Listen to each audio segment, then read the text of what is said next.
Welcome everybody to the Shir on Pinchas. Bruchim Haboim, welcome everybody to the Torah Anytime Shir on Pinchas. Now, you know Pinchas is the name of a man, right? Is that correct? Good. How many Sedras in the Torah are named after people? There's 6 names in the Torah that are named after people. 4 of them are Tzadikim and 2 are Rishoyim. The first 2 are in Bereshis, Noach and Chayesora. And then we have in Yisro and Shemos. And that's 3. And Pinchas is 4. And we have Korach, which is 5. And Balak, which is 6. 2 are Rishoyim, 4 are Tzadikim. So now we have a $64,000 question. If you say Eile Toldos Noach, and it's the 3rd word, and you call it Noach, so why don't you say Eile Toldos Yitzchak, and call it Yitzchak and not Toldos? Thinking question. Balak is the 2nd word, and Pinchas the 1st word, and Chayesora is the 2nd word. Why do you call that Sedra Toldos when it says Edu Toldos Yitzchak? Just like Edu Toldos Noah. Answer. Noah is all about Noah from the 1st word to the end. Toldos is nothing about Yitzchak at all except that word Yitzchak. And Rashi says, he knew you would ask this question, Toldos is about Yaakov and Esav and Amorim Parsha that we're talking about. And it's all about Yaakov and Esav. And therefore, you have to call it Toldos, the children of Yitzchak, which is Yaakov and Esav. And therefore, you can't call it Yitzchak because it's not about him. So now we are in the Sedra of Pinchas. Who is this Pinchas? Pinchas was a zealot, a kanoi. He saw something terrible, a public chilul Hashem, and he took care of it. You know, the last week's Sedra was Balak, and Balak was the king of Moab, which is right next there. It's Israel. We call that today Jordan. And he hired a wizard, a Bilam from Iraq, near the Euphrates River. He said last week said Bilam came from Pisora and Peros, Euphrates, even though the Samach and the Sof are 2 different letters, but he was from Peros, Persia, and Euphrates River. Pisora, it sounds like it. This whole phonetic relationships are good for drasha, not for halacha. And also he was a poser chalomos. He used to answer everybody's dream. So Balak hired Bilam, and they hated each other, by the way, but they needed each other to curse Yisrael, because when you hate each other, as long as you can gang up on Yisrael, you become friends. Rashi told you in that first few pasukim. Because Bilam comes from Iraq, Iran, up there somewhere. And Balak really comes from Midian. Eventually became the king of Moab. And so, cursed the Jewish people. So he tried 3 times and it didn't work. So he fired him at the end. Balak says, go home, I'm not paying you a penny. I told you to curse them, you blessed them 3 times. So at the end because Bilam said he's not going to lie, he's going to do what God puts in his mouth. So he was a terrible, wicked man who lived with this animal. That's why he didn't have a chamor, he had an oson, a female donkey. But he was everything terrible, but he was not a liar. Because they say Bilam is the Gilgul of Lavan. Because Bilam could be written without the ayin, it sounds the same. And the Mem and Nun could be switched, but we have it all the time. Lavan, Bilam. But he wasn't really Lavan, because that was 300 years before. But it was the Gilgul of Lavan. He had a masakin, the head of Lavan, because when Yaakov ran away from his father-in-law, who was his uncle, who was the Zadie of the Jewish people, who was a rotten man, after 20 years, he didn't tell his father-in-law, and he ran away with their 4 wives and 11 kids, and Lavan found out about it, and he Yaakov was already gone 3 days, and he was 3 days in a trip of shearing his wool of his sheep, and it was 6 days apart. He ran so fast he got there one day. And he wanted to kill Yaakov, that means his son-in-law, and his 11 grandchildren, and his 4 daughters. Rachel, Leah, Bilhah, and Zilpah. So Hashem came to him the night before. He says, watch your step. Don't talk to him tov or ra, nothing good and nothing bad. So he meets Yaakov the next morning. He says, what did you do to me? You tricked me. So Yaakov said, you tricked me for 20 years every day. He says, your God came to me last night and told me, don't speak to him bad or good. But I have all these soldiers here. I could kill you, He already violated the word of God. Then he went to one tent, to the other tent, to the other tent, and he ransacked the place. God told him, don't, and harass him. And he did. So he violated the word of God. Love undid. So Bilam, 200 and 300 years later, came to suck in that. He wouldn't tell one lie. He will not violate the word of God, even though he was a low life and a low man. So, Balak fired him. So Bilam said, listen, I'm going to my country, but I'm going to give you a little advice. This is not a klolo or bracha. The God of those Jews, he hates zima, immorality.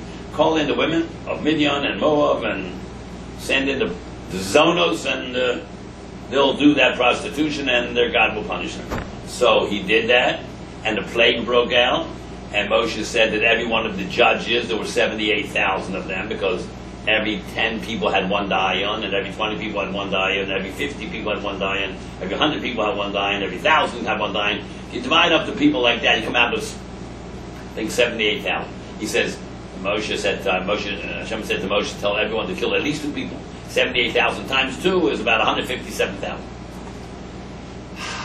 600,000 men, between 20 and 60, that's more than 25%. So there was an orgy going on, and it got so bad that the Nasi of Shevet, Shimon, his name was Zimri ben Salu, grabbed this woman, Kozvi bas Tsur. Tsur was a code name for Balak, Balak's daughter, Tsur. And she was extremely attractive, so were all the other women.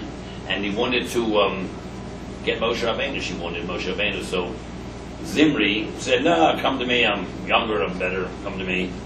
And he grabbed her by the hair, and he pulled her up. He said to Moshe Rabbeinu, hey you, Uzu Asura Uzu Muteres. Is she permissible or Asur? Moshe said, Asur. And you, who permitted your wife, she's a Midyani, is her feet have split hooves? I mean, where's her simon of kashrus? Of course, it's a ridiculous question, because there was no Isser to marry a non-Jew before Matan Torah. He married her before Matan Torah. Number 2, Moshe was not a 5-minute fling. There was a wife forever, and he was Megai her to Sheva Mitzvah Bnei Noah. Anyhow, Moshe couldn't answer, didn't do a thing. He embarrassed Moshe Barabim, Mitzil Hashem Barabim, Zunus Barabim. So he went into the cubicle right in front of thousands of people and had relations with her.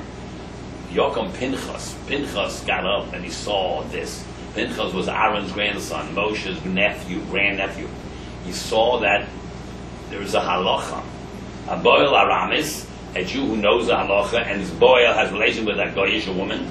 Kanoim pogimbo. Anyone who's a kanoi, zealous for God's name, not a hothead or angry, personal. No, because there's a violation of God's desecration of God's name. And if you're kanoi purely with no subjectivity, no nikiyus, you strictly are cool, calm, and collected.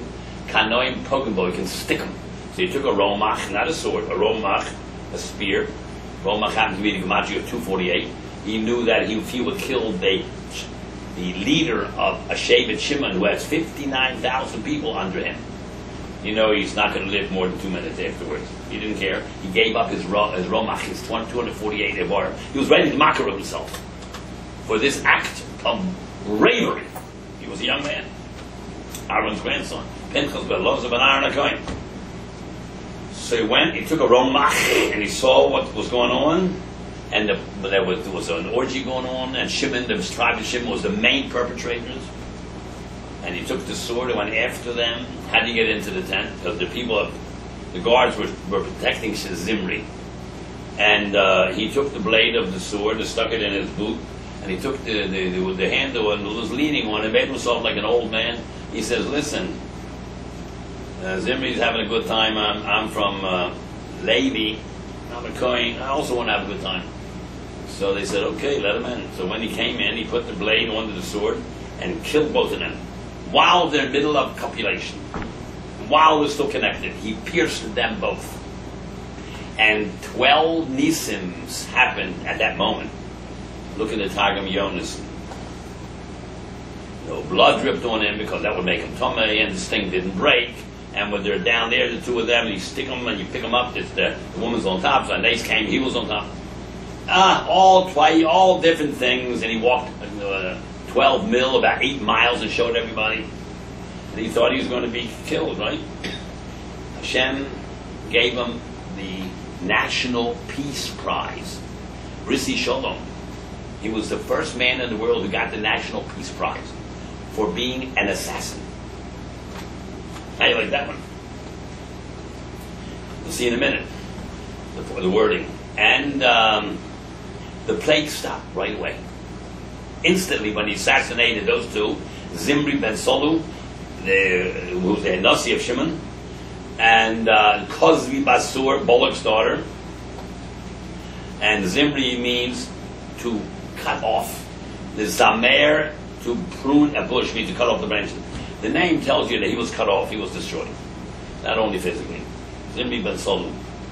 And Kozvi Basur, Kospi, my coast, she said. People get, I'm so charming and so alluring, I can get them to get drunk with my beauty. Kospi, I have the ghost. So he assassinated this man. Now, he asked Moshe Rabbeinu, look what's going on.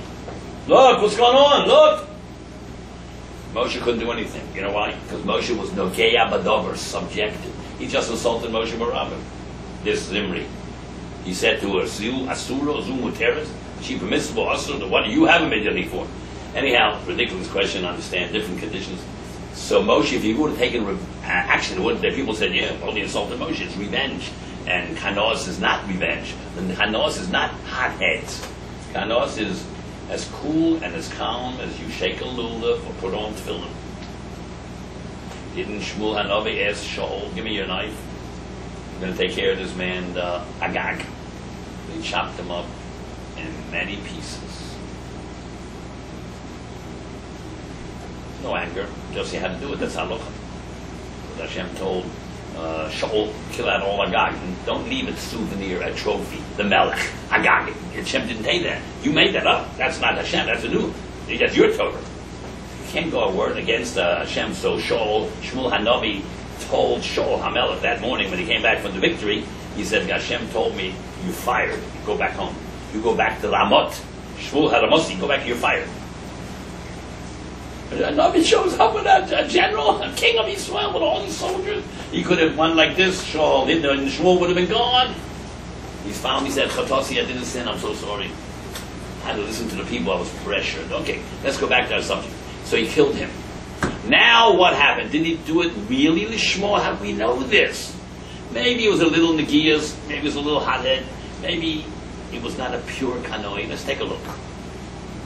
Yitav Hashem al Moshe Lemor, Pinchas ben Elazar, ben Aaron HaKohen, Heshiv es Chamosi, Mal b'nei Yisrael bekano es kinosi, V'socham v'lo kilisi es b'nei Yisrael bekinosi, Pinchas ben Elazar ben Aaron, Tzadik b'son of a Tzadik, Tzadik. Heshiv has removed my fury. Mal b'nei Yisrael, about the b'nei Yisrael, would have killed them. The Kanos kinosi, when he avenged my vengeance.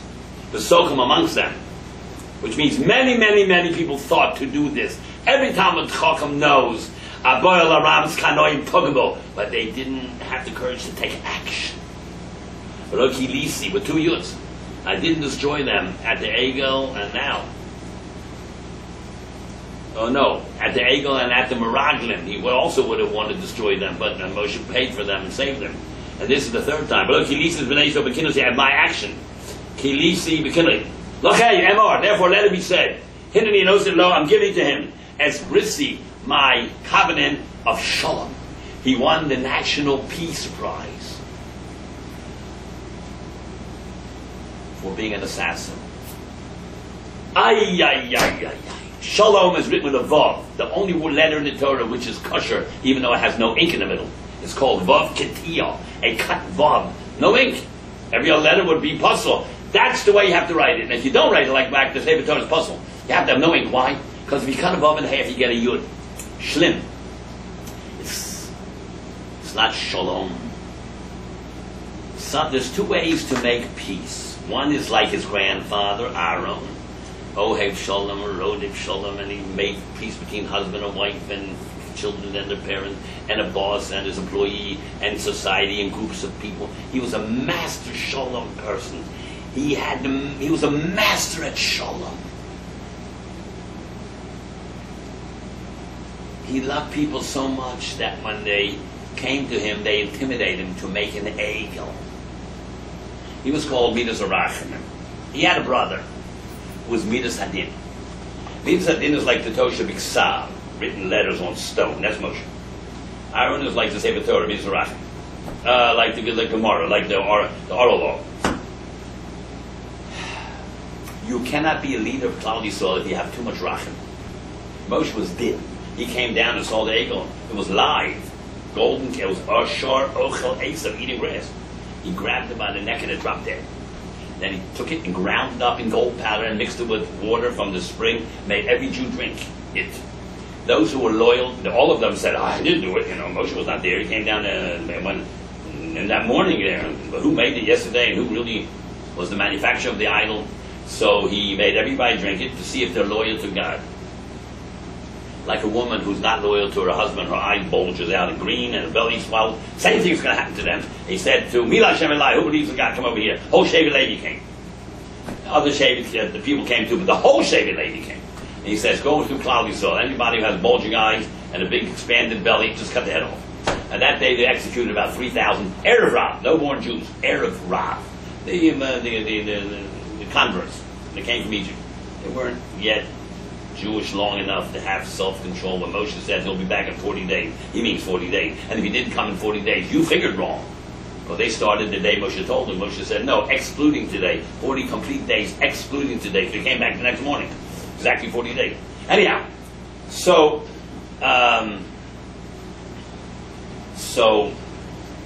they intimidated Aaron to make the egel. They couldn't intimidate Moshe. No way. So they forced Aaron to make the egel. He had too much love for people. Came his grandson and said like this, there's two ways to make shalom. Either make shalom by making shalom, and sometimes you have to make shalom by killing people. As soon as he killed Zimri and Cosby, plague stopped. And it said to the Ramban at the end of last week, nobody got executed, not one person. They died in a plague, but they didn't get executed because he stopped the plague. That's why there's a Pisko Be'emso Pasik. It was a stop in the middle of a pasuk over there. You don't have that in the Torah more than 2 or 3 times. There was a stop in the middle of to show you that the plague stopped instantly when he assassinated the man.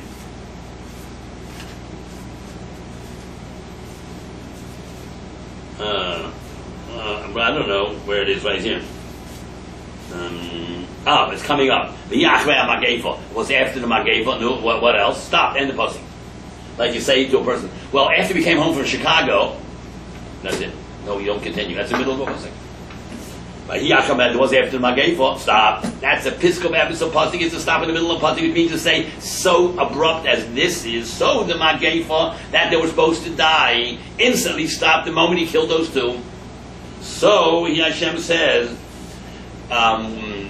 when you know Pinchas was the other side of the kahuna.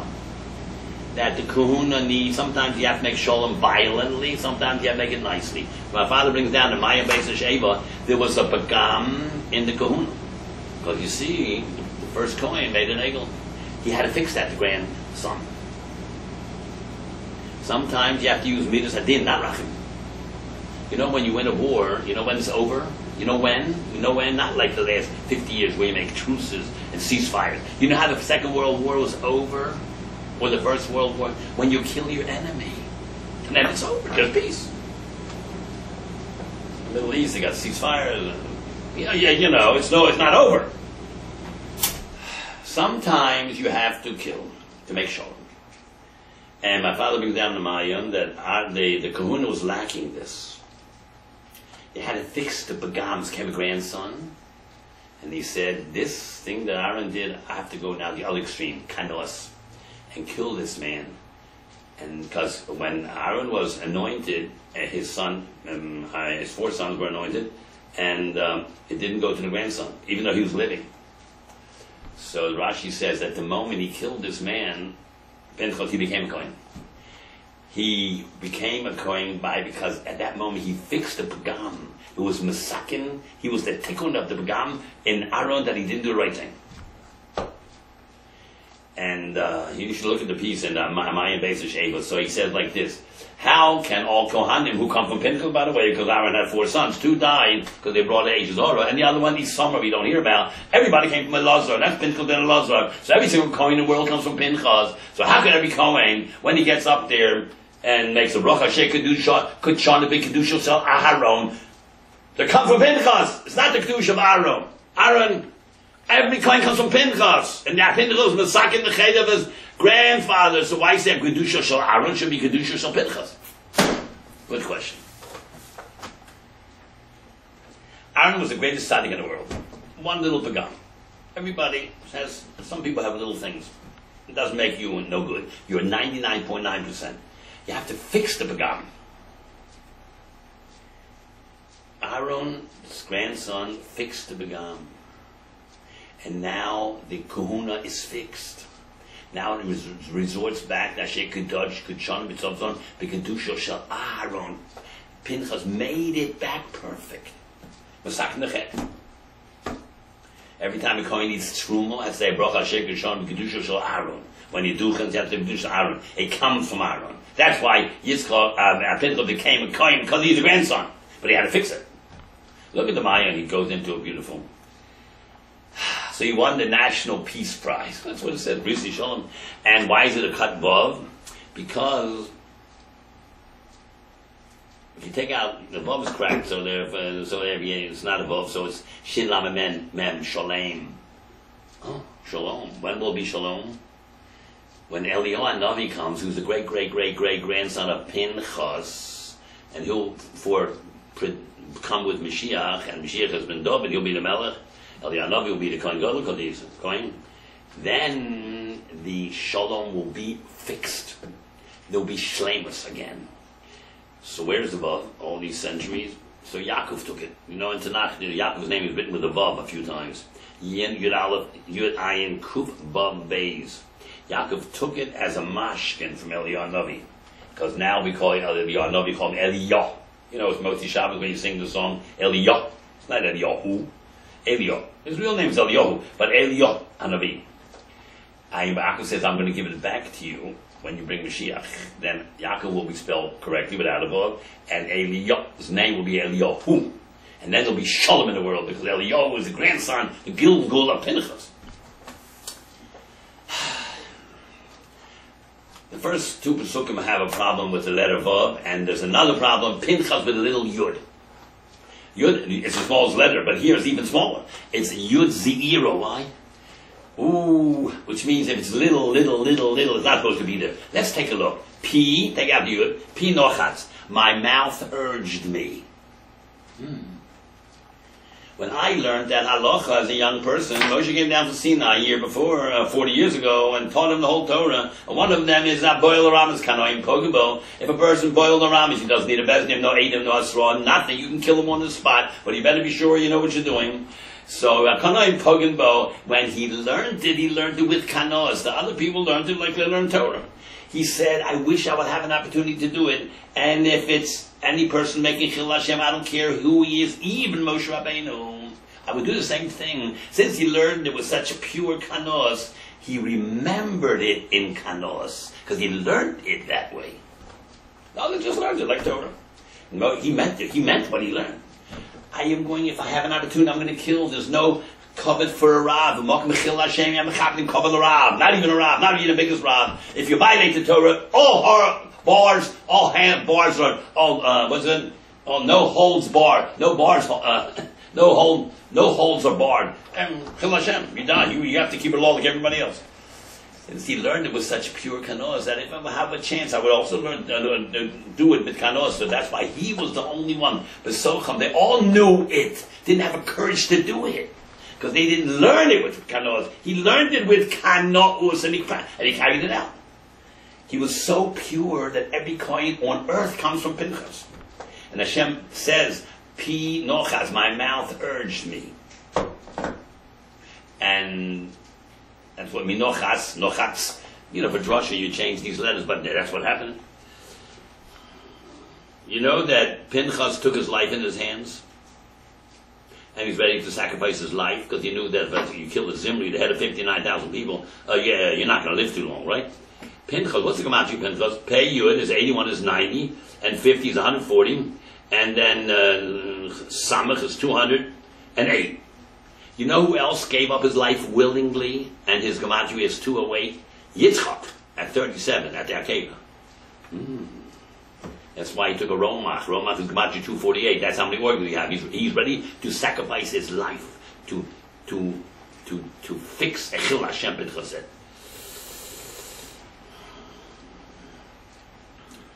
Oisalo should be to him, Ulazaro his children, Acharov after him, a bris of kahunas olam. Every coin comes from Pinchas.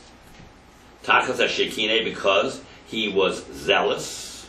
Kine, lelohav for his God. No holds barred. But he atoned for Bnei Yisrael. They all live because of him. He is the awardee of the National Peace Prize, biggest peacemaker in the world. And there's two ways to make peace, I told you. One is by being nice, and one is by being an assassin. The name of the man who was struck, Asher Huka, Esa Midyanis, that was beaten, killed with the Midyanis, Zimri ben Solom. I told it to you, Zimri, Lizamer means to prune, to cut off. Nossi Beis Av Shimoni, he was the prince of the house of Shimon. The big man. Hashem Isha Muka Midyanis, that woman that was struck, the Midianite woman, Kozbi Basur, that's Bullock. Why did you change his name? You look into Farshim. That's Bullock.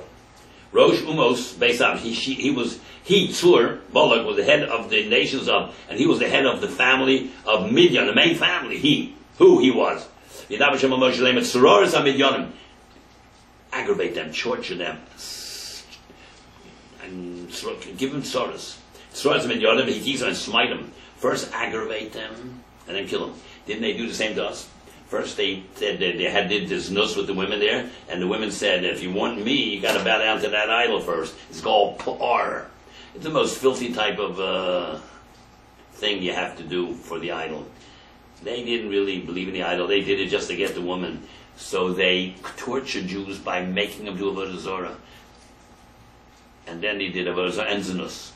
So Hashem said to Moshe, torture them, and then wipe them out. That's one explanation. Number two is when they conquered Israel, they always surrounded. Whenever they surrounded an army or a city, they always left one direction open. They can flee, but if you choose to fight, we take no captives. Everybody gets killed. Those sechai called neshama. Midian, surround them completely. Don't let them escape. Wipe them all out. Did for that. They want to do that to you. They want to wipe you out, and so they do that to them. They wanted to torture you first, but nichle with their tricks, because they knew that Jewish God hates Zima, and to get them involved in that, so you Bullock don't have to kill them. Bilam said, no, God don't kill them.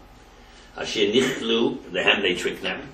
Al devar pa'ar, because of the thing about pa'ar, it's a filthy avodah zarah. You have to evacuate your bowels in front of it, and that to them was a very holy thing. You give your insides, your all the food you eat, you dedicate it to the God. That was very serious business with them. So the woman said, you want me? Do that first. So the Jews said, willingly, of course, to mavaz avodah zarah, we love that. To make disgrace of avodah zarah didn't enter their mind that this is not avodah zarah, that this is the way you worship. They thought that's a wonderful thing. That's the way it shows what we think of Avodah Zarah, you know? Meanwhile, that was the way the Avodah worked. Therefore, the Chaim.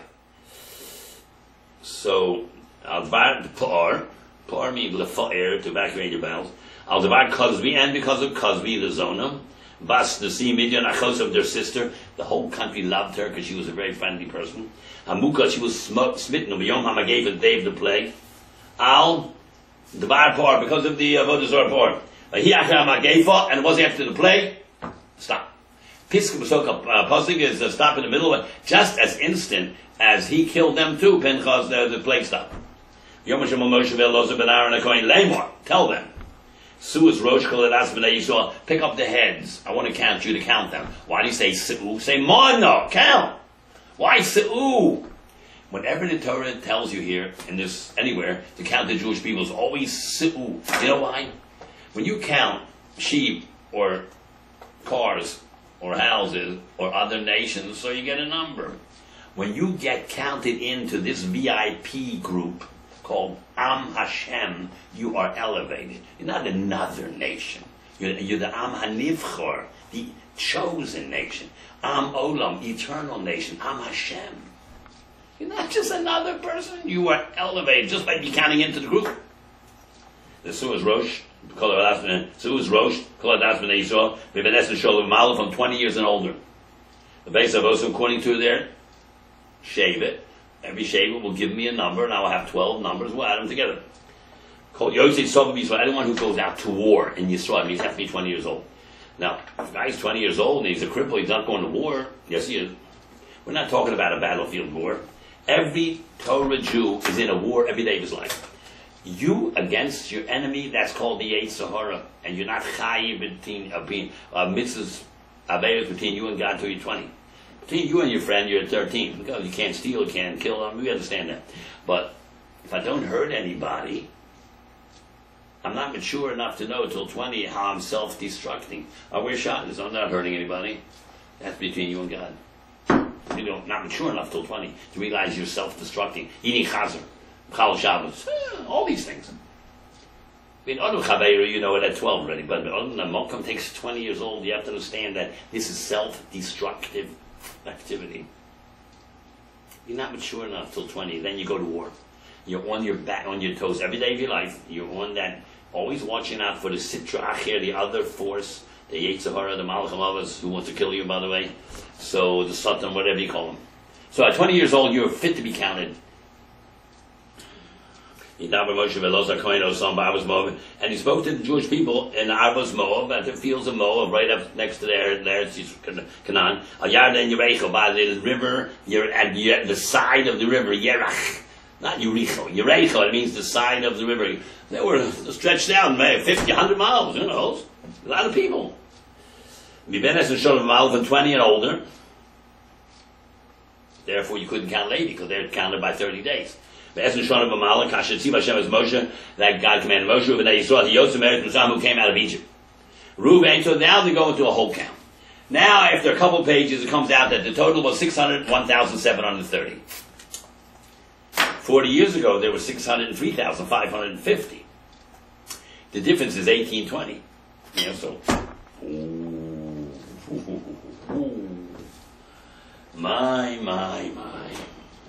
In 40 years, the 603,550 men from 20 to 60 died.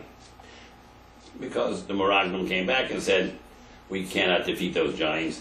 Chazak hu mimenu, they're stronger than we are. But they really meant, not mimenu, they meant mimeno, than he is. Oh, you don't have trust in Hashem? You need 39 years education in the yeshiva down here. Yeshiva's HaNegev. Stay here 39 years. They all died out. Every single person from above 20 to 60. 603,550. 40 years later, they got almost the same number back. Almost. The difference is 1820. Why? Navy went up from 22,000 to 23,000. Shimon, who did that dastardly act, went from 59,000 to 22,000. That means 37,000 died from Shimon. And there were Meraglim, and there were the Mapilim, and there was the Kibbutz HaTavo, and there was the Egel. They was a total. So Shimon was 22,000 at the end. So my father wants to say the 22,000 is equal to the 22,000 of the total tribe of Levi. I mean, out of the 59,000 of Shimon, 22,000 were tzaddikim, but 37,000 were not. That's a lot of people. I don't know, 59,000, 30, 15, that's, I don't know, more than 50%. 30,000, yeah, 33,000, that's more than 50%. It's 62%, I think. So, 18